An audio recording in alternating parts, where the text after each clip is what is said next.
Hello, അങ്ങനെ നമ്മുടെ 24ാമത്തെ ദിവസം തുടങ്ങായിട്ടോ. നിങ്ങളുടെയൊക്കെ ക്രിസ്മസും ന്യൂ ഇയറൊക്കെ എവിടെ വരെയായി? ഇവിടെ ഒന്നും ആയിട്ടില്ല കേട്ടോ. ഇന്ന് രാവിലെ നേരത്തെ എണീറ്റു, ഒരു 5 മണി 5:30 ആകുമ്പോൾ എണീറ്റും. ഇന്ന് പട്ടൂനെയും കൊണ്ടിട്ട് അങ്കമാലി വരെ ഒന്ന് പോകണം.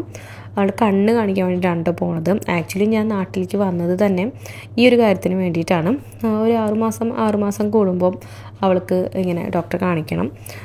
കണ്ണിൻ്റെ വിഷൻ കുറച്ച് കുറവാണ്, അപ്പോൾ അതിന് വേണ്ടിയിട്ട് അതിന് വേണ്ടിയിട്ടാണ് നേരത്തെ എണീറ്റത് കേട്ടോ. ഞങ്ങൾ എപ്പോൾ നേരത്തെ എണീറ്റോ നോക്കി ഇരിക്കുകയാണ്. ചുണ്ടും ഇന്നും പതിവില്ലാണ്ട് അവളും നേരത്തെ എണീറ്റിട്ട് ബ്രഷൊക്കെ ചെയ്ത് നല്ല അടിപൊളിയായിട്ട് ഇരിക്കുന്നുണ്ട്. ഒരു 6:30-7 മണിയോട് കൂടിയിട്ട് ഞാനും അച്ഛനും പട്ടും കൂടിയിട്ട് ഇറങ്ങിയിട്ടോ. അമ്മ എന്തായാലും വരുന്നില്ല എന്ന് പറഞ്ഞു. അമ്മ വന്നു കഴിഞ്ഞാൽ ചുണ്ടുവിനും കൊണ്ടുപോകേണ്ടി വരും. പിന്നെ ഇത്രയും ദൂരം ഇരുത്തിയിട്ട് അവളേനും ബോറടിപ്പിക്കണ്ട, അവൾക്കും ഇനി കാറ്റൊക്കെ അടിച്ച് വയ്യാതാവണ്ടെന്ന് വിചാരിച്ചിട്ട് ഞങ്ങൾ 3 പേരും കൂടിയിട്ടാണ് പോകുന്നത്. സാധാരണ എനിക്ക് കാറിൻ്റെ ഫ്രണ്ട് സീറ്റിൽ ഇരുന്ന് കഴിഞ്ഞാൽ പെട്ടെന്ന് ഉറക്കം വരുന്ന ഒരാളാണ്. പിന്നെ ഇത്രയും നേരത്തെ കയറിയിരുന്നാൽ പിന്നെ പറയണ്ടല്ലോ. ഞാൻ വീട്ടിൽ നിന്ന് കയറിയപ്പോൾ തൊട്ടിട്ട് ഉറങ്ങണതാണ് കേട്ടോ. പിന്നെ ഏകദേശം ഹോസ്പിറ്റലിൽ എത്താറായപ്പോഴാണ് എണീക്കുന്നത്. അങ്കമാലിയിലെ ലിറ്റിൽ ഫ്ലവർ ഹോസ്പിറ്റലിലേക്കാണ് കേട്ടോ നമ്മൾ പോകുന്നത്. ഏകദേശം ഒരു വർഷത്തിന് മുമ്പ് പട്ടുവിന് സ്കിൻ ഡേയ്സിൻ്റെ പ്രശ്നം കണ്ടു തുടങ്ങിയപ്പോഴാണ് ഞങ്ങൾ ഈ ഹോസ്പിറ്റലിലേക്ക് ആദ്യമായിട്ട് പോകുന്നത് കേട്ടോ. ഇവിടെ സ്കിൻ ഡേയ്സിന് വേണ്ടി മാത്രമായിട്ടൊരു വിഭാഗം തന്നെ ഉണ്ട്. ഒരു വർഷം മുമ്പ് പട്ടുവിനും കൊണ്ട് വരുന്ന സമയത്താണ് ഞാനും ഈ ഹോസ്പിറ്റലിലേക്ക് ആദ്യമായിട്ട് വരുന്നത്. ഒരു വലിയൊരു ലോകം തന്നെ ഈ ഹോസ്പിറ്റലാണെന്ന് എനിക്ക് തോന്നുന്നു. കുറേ ബ്ലോക്കുകൾ ഓരോ ഡിപ്പാർട്ട്മെൻറ്റ് വൈസായിട്ട് ഇവരുടെ ബ്ലോക്കുകൾ മാറ്റിയിട്ടാണ് കേട്ടോ. അപ്പോൾ ഞാനിവിടെ വന്നപ്പോൾ എനിക്ക് തോന്നിയിട്ടുള്ള കാര്യം, നമ്മുടെ മക്കളൊന്നും ഒരു അസുഖമുള്ള കുട്ടികളേ അല്ല. ബാക്കി കുട്ടികളൊക്കെ വരുന്നതും കൈക്കുഞ്ഞുങ്ങൾ വരെ കണ്ണിൻ്റെ പല പ്രശ്നങ്ങളായിട്ട് വരുന്നത് കണ്ട ആക്ച്വലി എനിക്ക് കണ്ണ് വേദനിച്ച് തുടങ്ങിയിട്ടോ. ഓരോ കുട്ടികളുടെ മുഖത്തേക്ക് നോക്കുമ്പോഴും എനിക്ക് കണ്ണൊക്കെ വേദനിച്ച് തുടങ്ങും. അത്രയും പ്രശ്നങ്ങളായിട്ട് സിവിയർ ആയിട്ടുള്ള പ്രശ്നങ്ങളൊക്കെ ആയിട്ടാണ് ഓരോ കുട്ടികളവിടെ വരുന്നത്.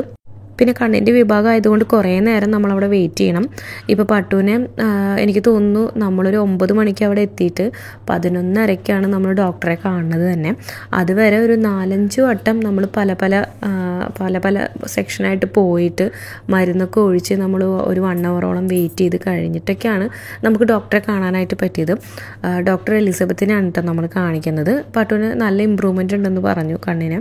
മരുന്ന് ഒഴിച്ചതുകൊണ്ട് തന്നെ കുട്ടിക്ക് കുറച്ച് ബുദ്ധിമുട്ടുണ്ടായിരുന്നു കേട്ടോ. പുറത്തോട്ട് ഇറങ്ങാനും കണ്ണിൽ ലൈറ്റൊക്കെ അടിക്കുന്ന സമയത്ത് ഒരു 2 ദിവസത്തേക്ക് കണ്ണ് കുറച്ച് ബ്ലറായിരിക്കും എന്ന് പറഞ്ഞു. അങ്ങനെ വരുന്ന വഴിക്കും ഞങ്ങളൊരു ഹോട്ടലിൽ കയറി. കഴിക്കാനൊന്നും നിന്നില്ല, പട്ടു ഉറങ്ങിപ്പോയി. അതുകൊണ്ട് അവൾ കുറേ നാളായിട്ട് ഹണി വെച്ചിട്ടുള്ള അൽഫാം വേണമെന്ന് പറഞ്ഞിട്ടുണ്ടായിരുന്നു. അപ്പോൾ അത് പാർസൽ വാങ്ങി കൊണ്ടുവന്നു. ഞാനും അച്ഛനും വീട്ടിൽ വന്നിട്ടാണ് ഭക്ഷണം കഴിക്കുന്നത്. വീട്ടിൽ നമ്മ നല്ല അടിപൊളി പോർക്ക് ഉണ്ടാക്കി വെച്ചിട്ടുണ്ട്. എനിക്ക് പോർക്ക് ഒരുപാട് ഇഷ്ടമില്ല, പക്ഷേ എനിക്ക് 1-2 പീസൊക്കെ കഴിക്കാൻ ഇഷ്ടമാണ് കേട്ടോ. അങ്ങനെ അതൊക്കെ ഉണ്ടാക്കി വെച്ചിട്ടുണ്ടായിരുന്നു. അപ്പോൾ അതും അൽഫാമൊക്കെ ആയിരുന്നു ഇന്നത്തെ ഉച്ചത്തെ ഭക്ഷണം. പിന്നെ എനിക്കിങ്ങനെ കാറിൽ യാത്ര ചെയ്ത് കഴിഞ്ഞാൽ ഭയങ്കര ക്ഷീണം കേട്ടോ. എനിക്ക് കാറിൽ യാത്ര ചെയ്ത് കഴിഞ്ഞ് കഴിഞ്ഞാൽ എനിക്ക് ബോഡി പെയിനും ഉണ്ടായിരിക്കും, അതുപോലെ തലവേദന, അതുപോലെ ആകെ കൂടി എന്താ പറയുക, ഒരു ക്ഷീണിച്ച് അവശ്യമാവുന്നൊരു അവസ്ഥയിലേക്ക് പോകും കേട്ടോ. എനിക്ക് കാറിൽ യാത്ര ചെയ്യാനേ ഇഷ്ടമില്ലാത്ത ഒരാളാണ് ഞാൻ. അപ്പോൾ അതൊക്കെ കഴിഞ്ഞ് വന്ന് ഞാൻ പിന്നെ കുറച്ച് നേരം റെസ്റ്റ് എടുക്കാം. പിന്നെ ഒരു ഈവനിങ് ഒക്കെ ആയപ്പോൾ ചുണ്ടുവിനെയും കൊണ്ടൊന്ന് പുറത്ത് പോയായിരുന്നു. 1-2 മിഠായിയൊക്കെ വാങ്ങിയിട്ട മൂപ്പരാൾ. പിന്നെ ക്രിസ്മസ് ക്യാപ്പ് വേണമെന്ന് പറഞ്ഞിട്ട് കുറേ നാളായി പറയുന്നു. ചെന്നൈയിൽ നിന്ന് വരുമ്പോൾ തൊട്ട് പറഞ്ഞു തുടങ്ങിയതാണ് റെഡ് കളറുള്ള ക്രിസ്മസ് ക്യാപ്പും അതുപോലെ തന്നെ ക്രിസ്മസ് ഡ്രസ്സും വേണമെന്നും. എവിടെ നിന്നാണാവോ ഈ ആഗ്രഹങ്ങളൊക്കെ കിട്ടണത്. അപ്പോൾ എന്തായാലും ക്രിസ്മസ് ഡ്രസ്സ് എടുത്തില്ല, 2 ക്രിസ്മസ് ക്യാപ്പ് വാങ്ങി വന്നു. പിന്നെ വീട്ടിൽ വരുമ്പോഴേക്കും സാന്റ വന്നിട്ടുണ്ടായിരുന്നു കേട്ടോ. അടിപൊളിയായിരുന്നു. അപ്പോൾ അതൊക്കെ കഴിഞ്ഞപ്പോൾ ഇന്നത്തെ ദിവസം അതോടുകൂടി അവസാനിച്ചു. ഇനി അടുത്ത ദിവസം കാണാം. ബൈ.